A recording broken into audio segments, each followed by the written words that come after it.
Yo, party people, what is up? Your boy Gabe Kersey ready to talk about another episode of Smackdown and Rampage. Hope you guys enjoyed the Friday night fight night, but don't worry, the good times are not about to stop. We're about to go down it all from both shows, top to bottom, start to finish. Get ready because the newest episode of The Gift of Gabe covering Smackdown and Rampage is coming at you right now.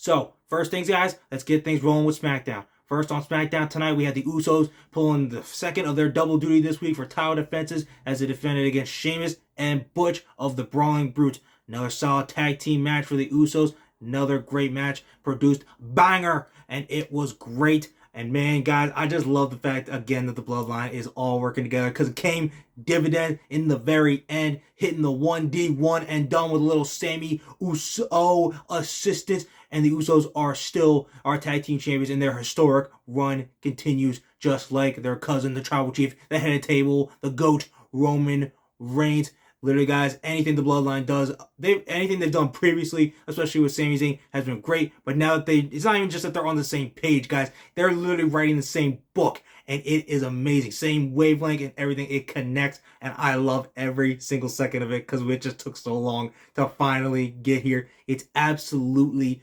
beautiful. Speaking of beautiful, got more of some Ricochet and Gunther action tonight. First, the contract signing, which Ricochet was aided by the New Day to help even the numbers. It led to a little 6-man tag between Imperium and Ricochet and the New Day. A little preview of what's going to go down next week in the Intercontinental title match. It was a solid match overall. Ricochet getting the winning pinfall and having a little stare down with Gunther there as he's trying to get back the Intercontinental title that he lost back in June to the Ring General. Honestly, guys, I don't think he's going to win next week. You can see that they are teasing Strowman versus Gunther. Maybe Triple H could surprise us, though. Give us a match, between them that's like just non-title and, it's just a battle of, like two actual like heavyweights. But most likely it's going to be for the title. So unfortunately, our boy Ricochet is not going to end up winning next week. I would love it if he could. It would be great. Give him that Intercontinental title strap again. But Triple H, I think, is just going to have him take the loss here. But he's going to have him look even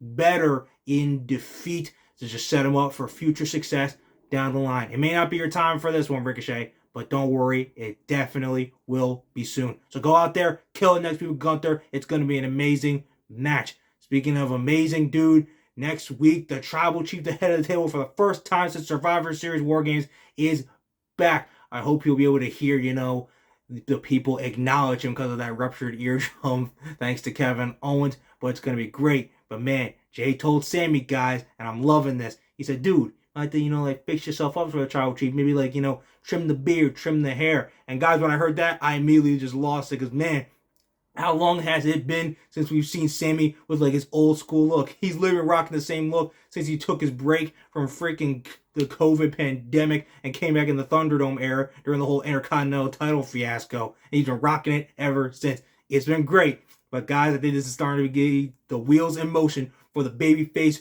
enormous run of Sami Zayn. I think he's going to bring back, the short hair. I don't think it'll go short. I think it will just go back to how he looked in NXT / 2017, 2019 Sami Zayn. It's going to be great though, you guys. And I think next week, just like Jay said, it's going to be a big night for the honorary Uso, our boy Sami Zayn, because I think this is the night next week that he finally gets acknowledged as a full-blown Uso, Sami Uso. Look, I know you guys, when he said that specific line, it's going to be a big night for you, Sami.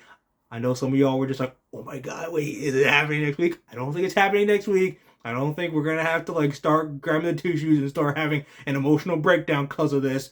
I think we're good. I think Sami's good for the rest of the year in terms of being in the Bloodline. I think it's just going to be a celebration of Sami helping them get the dub at War Games, proving he belongs in the family. I think that's exactly what Roman's going to do for him next week. Hell, dude's rolling out more shirts like crazy, like Reigns did when he first came back. So, man, just give him a Sami Uso shirt. He just throws one that at him, or throws a hat at him, or throws that kind of other great merch at him. Either way, it's going to be an amazing night for Sami, guys. It's going to be his crowning achievement of becoming Sami Uso. I cannot wait for next week. Oh, I'm counting the days already. It's going to be awesome. All right, guys. Now it's time to talk about that Rampage baby match. The night got kicked off with another incredible match from two of our boys, John freaking Moxley and Konosuke Takeshita. Dude, these guys do. Takeshita himself, let's just focus on him for a second. He never, ever misses. Like, I remember going to an episode of Dynamite back in April, and literally this guy was killed against a guy on Elevation note, like, called Cheeseburger. And that was still one of the best matches I've just seen. And it was just thrown at you. Like, and then so literally when this guy comes at you, he produces. And then we put him against a guy like Moxley again, or like an Adam Page or an Eddie Kingston. Dude produces even more. It's insane. He has broken out this year. He was breaking out so much, the crowd was literally booing Moxley for a little bit because they wanted to catch it to win, because he was literally killing it from first bell all the way to last. The match was amazing as expected. The second the card was announced and they showed that match, I was like, dude, tuning into Rampage, and I know a lot of you guys felt the same. Honestly, I'm literally looking forward to 2023 for Konosuke Takeshita. Tell Tony Khan, put this man in the Face of the Revolution ladder match. He belongs in it. I don't think he's going to win. I think that belongs to our boy, Absolute Ricky Starks, but put him in the match. I want to see what he can do in that environment. Strap the rocket to him and send him to the moon. I literally loved Konosuke Takeshita. More great stuff coming from you guys. You're not going to want to miss it, because I know y'all are loving this Japanese sensation too. Dude is literally insanely good. Like, I could talk for this about like 10 more minutes, but, you know, I'm going to get into other stuff here in the show that are also very important. But one last time, give it up for Takeshita, give it up for Moxley. Great match, you guys. Loved it. Next up on that, you guys, we have the main event. Orange Cassidy putting that All-Atlantic title on the line against a mystery opponent. And it turned out to be the one and only Trent Seven.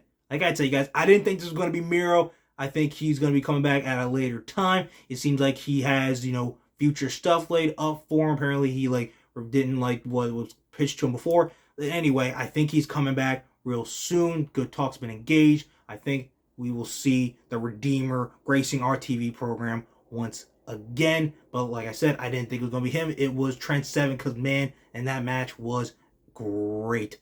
Orange Cassidy's All-Atlantic title run has literally just been amazing. He puts on great match after great match after great match. And it's just through the easy fact of like, hey, you want to find me on Rampage? That's cool. In this type of match? That's cool. It's like literally just like telling him, insert opponent, insert match, and it will be a great one every single time. I loved it. It was a great little show here on Rampage tonight. I hope y'all enjoyed it. I hope y'all enjoyed SmackDown. Great Friday night action once again, but then what are you going to expect from two of the best companies in the world today? All right, guys, before we go, got some big news and a little rumor that we are going to address right here, right now, here on the Gift of Gabe, because who's better to gab with than this guy right here when it comes to wrestling talk about matches or rumors and big news. Let's just be honest. First off, big rumor hidden today of, the fact that Roman Reigns, it's being talked about. He could actually defend each of his belts, be fighting on both nights of WrestleMania. We had heard this a little bit before, but it got struck down pretty quick. But we heard that WWE is legitimately discussing it. Now, before I go into this, January is the prime point of when their plans are going to be confirmed, and that makes sense because they got to have everything organized for the Rumble, like who's going to win, who's going to do this and that, blah, blah, blah, this, blah, blah, blah, that. But honestly, you guys, I really don't think that Roman's should be defending the belts on both nights, and I'm going to tell you why right now. Cody and The Rock, two great storylines for Roman Reigns for WrestleMania that both deserve his undivided attention. As fans, that deserves our undivided attention. So the fact that he will literally have to just and then here's another problem, side problem. How much you think Roman would have to literally do? He would have to literally be on Raw almost every time Cody's on there to promote that match, but then be on freaking SmackDown to be almost every time to promote the Rock match. It's just too much going on at the same time. And then I'll throw even more at you. God forbid, I'm still not 100% sold on it because he's not on the freaking poster, but it's been rumored that Zayn's going to fight for the title at Elimination Chamber. And that's between Royal Rumble and Elimination Chamber. That's only 3-week build. So that 3-week time span, you're going to have the early parts of the Cody feud and the Rock feud probably going on at the same time. So how the hell are you going to include Sami in that too? Because again, another story that deserves undivided attention. Maybe I'm just overthinking it, but it just seems like too much.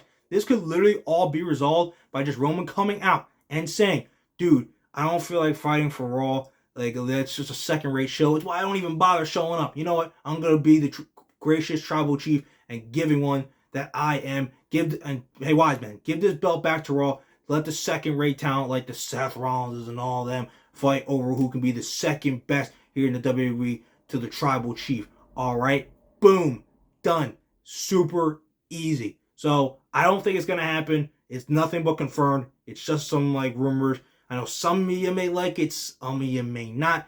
I'm not really for it because I don't think all that really needs to be put at us at once. And I feel like it takes too much of focus off two great storylines by trying to have them both go on at the same time, or three if Zayn and Roman actually end up fighting.